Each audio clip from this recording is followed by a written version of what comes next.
Hey, what's up guys, George Booster here, and today I'm coming back at you with another Digimon video where we will be revisiting the black deck basically. I think it was the first Digimon deck profile I did on this channel, which was Diaboromon Black, but today we'll be focusing on the black variant, which I think is probably inherently not as strong as the Diaboromon deck, because Diaboromon is actually insane, but holds up a little bit better in the 1.0 form, which we are in right now, which will be blocker black, basically. I think in total I'm playing like 15 blockers or something, and it's just a little bit better since it doesn't lose to the Omnimon variants, which are actually super relevant, as hard as the Diaboromon deck. So yeah, without any further ado, let's just hop right into the deck profile.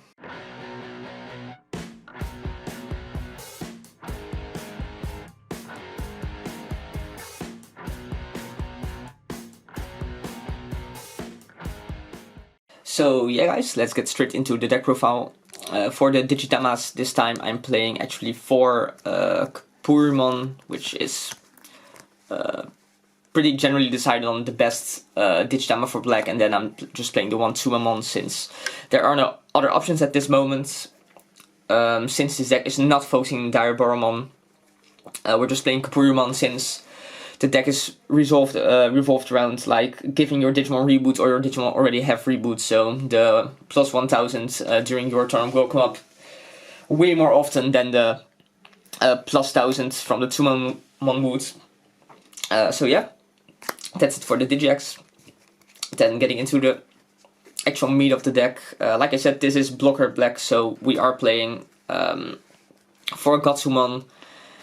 This being a rookie or a level 3 blocker is obviously really good, and then it's also just 3 to play for a blocker, which is quite good. It's 3000, which is quite big for a rookie, and then also if the tie is in play, this can actually get big enough to block some of the smaller level 4s as well. So yeah, for Godzilla, then we are also playing the full set of the toy Agamon here. Basically, I guess this is the best one if you're starting to build up your Digimon, especially if you're going into the high Andromon, which we are playing, since this one gives as an inheritable reboot to the Digimon, and the blocker Wargreymon actually already has reboots from his own effect, so that's why you don't really need to build towards that with this guy. But of course, if you have to, that's no problem. Then for the remaining rookies, we are playing 15 at this moment. I'm playing actually 3 Chuman.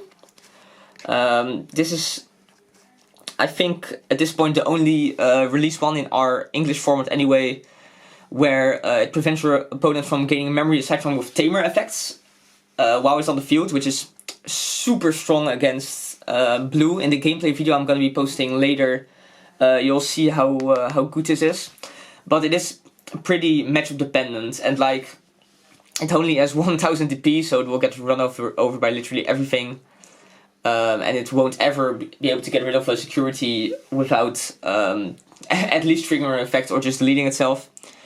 And then yeah, I'm also playing 4 Hagrumon. But depending on how popular you think, or how many times you will be playing against blue Omnimon, or maybe more Lilithmon focused purple variants, you could decide to play 4 of this and 3 of the Hagrumon. But Hagrumon is just the vanilla 2 to play level 3 for black, which is why we're playing him, just to go for that final push in the late game, or just if you want to go wide for some reason, then it's just really good in general. Well, this one is a little bit more matchup dependent, so that's why we're only playing 3 of that, even though it is really good, and I would definitely consider actually bumping this up to 4. So that's it for the rookies. We're playing 15. If you decide to play the 4 Chuman, you would be playing 16. Then continuing on with the blocker team, we have our level 4 blocker, which is Hagrumon, which is also the biggest level 4 blocker in the game, with the drawback where it cannot attack. Like, I think all the other blockers can actually attack by paying 2 memory, the level 4 ones anyway, but then this one just can't attack. But it is the biggest, and you'll see if Tai is face up, this will even be able to block some level 5s without actually deleting, so that's really good. Then we are also playing Greymon, which also plays with the Reboot team, where it gives, as an inheritable, the Digimon with Reboot jamming, so that is pretty good for obvious reasons. Also just 4 to play, which isn't that big, 2 to evolve. And then to finish off the level 4s, we are playing for Numamon. He's just 1 to evolve and 3 to play, which is really a low cost to, if you really have to hard play a level 4, it would definitely be this one. It is really weak though, with just 3000 DP, but you're just gonna be basically playing this to make it bigger later, or if you're just going for a final push and want to play multiple Digimon, it's really good because its cost is just so low. And then also you can like Black basically cannot play the memory game at all except for with Numamon, so yeah, Numamon is pretty good in its own way. Then moving on to the level 5s, we have again the blocker Andromon, 3 to evolve, which is pretty expensive, 7000 DP, which isn't that big, but like again with Tai he will get pretty beefy, and this one can actually attack if you decide you have to do that, or if you have the Toy Agumon under this, you can actually just, if you feel comfortable, just swing into the opponent's security stack or into a Digimon, and then it will just reboot itself in the opponent's active phase, so that you can still use the blocker ability, so that's pretty good. Then we are playing, this is probably the best card in the entire deck, I think, which is the Metal Greymon.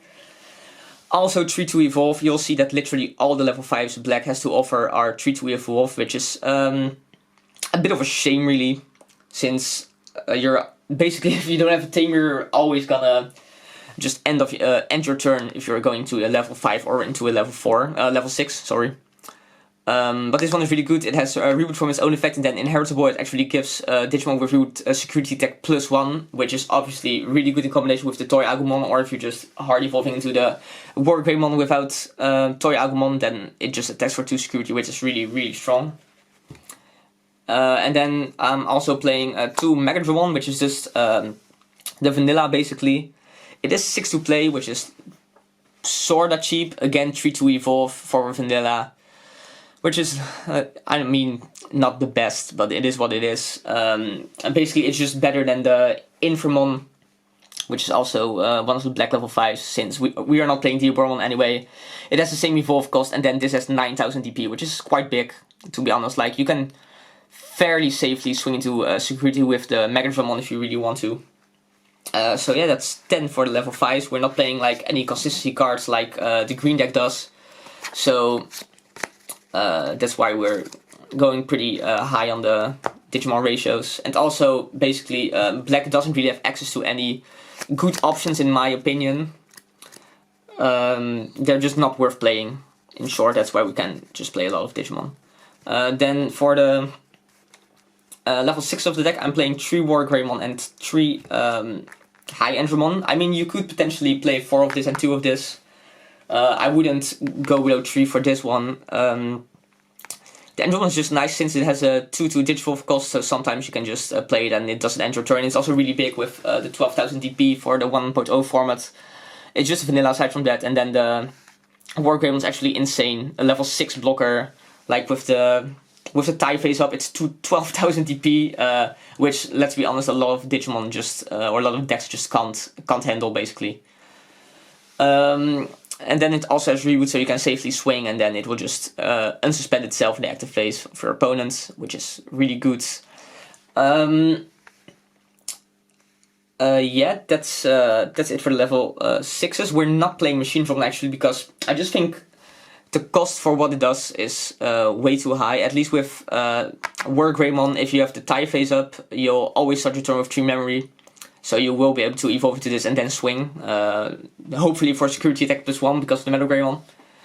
And the Machine Drum, like, its unplay effect, it just isn't that good. Like, it's fine.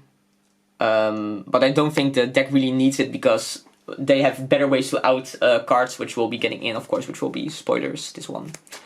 But yeah, and then also just to make this a little bit easier to go into the Millennium on, which is where we're playing 3 of this. And it will often be able to swing with security tech +1 as well, if it has the toy Agamon under it, as well as the Metal Greymon. So yeah, we are just playing 6 level 6s, sort of.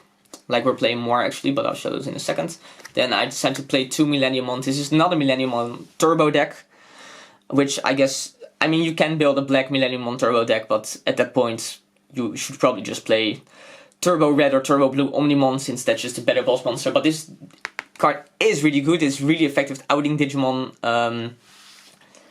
Like if Omnimon destroys this with its effect, it can just bring itself back, but if you happen to be playing against another Millennium deck, the effect where you, when you Digivolve, you shuffle one of the opponent's Digimon, don't shuffle, I mean put it at the bottom of the deck, is really good. And then also if this somehow ends up being deleted, it's really big, it can just bring itself back. So yeah, this card is really strong. It gets you out of some situations where you just can't out your opponent's board, because black isn't really good at doing that, even with the options which we're just not playing, because they're not that good in my opinion. They don't really out anything, they just make it smaller, and then I just feel they are not worth the memory cost. Basically, they are not good enough for that. And then for the final 5 cards of the deck, I am actually playing 1 Volcanic Dramon and 1 Puppetmon. Just as stack options. The deck is actually pretty good against Rookie Rush already, since, I mean, you're playing all the blockers in the world, so this card might be a little obsolete, and you could potentially swap this out for something. Then we're just playing 1 Puppetmon. I mean, its unplay effect is arguably the best in the game, in a lot of game states. And then once it's on the field, you can swing to gain a memory, which is also low-key kind of nice. This just helps you seal the game, or prevent you from losing the game on crucial turns. So yeah, and since we're not playing options, we had, you know, space to play these. And then the last 3 cards of the deck are Tai. Like, I really wish I could play, I mean, I can play 4, but the thing is, it's like pretty expensive to play, right? And then I guess it is good if it's in your security, but then the effect where it gives all your Digimon +1000 in your opponent's turn is really good for the blockers, but it's not as good as, say, like Mimi or a Matt. So that's why I figured 3 was fine, but I think you should definitely play those, just because all the Digivolve costs for the black Digimon are so high. So you really need this to not just end your turn every time you're Digivolving a Digimon, which is a little bit problematic when you're playing against decks that are just a lot faster than the black deck. So yeah, guys, that's it for the deck.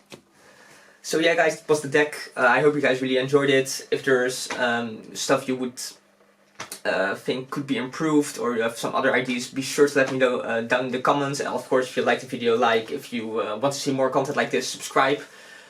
I will actually be uploading probably this week or next week a gameplay video featuring this deck, so be sure to be on the lookout for that. And yeah, guys, see you next time.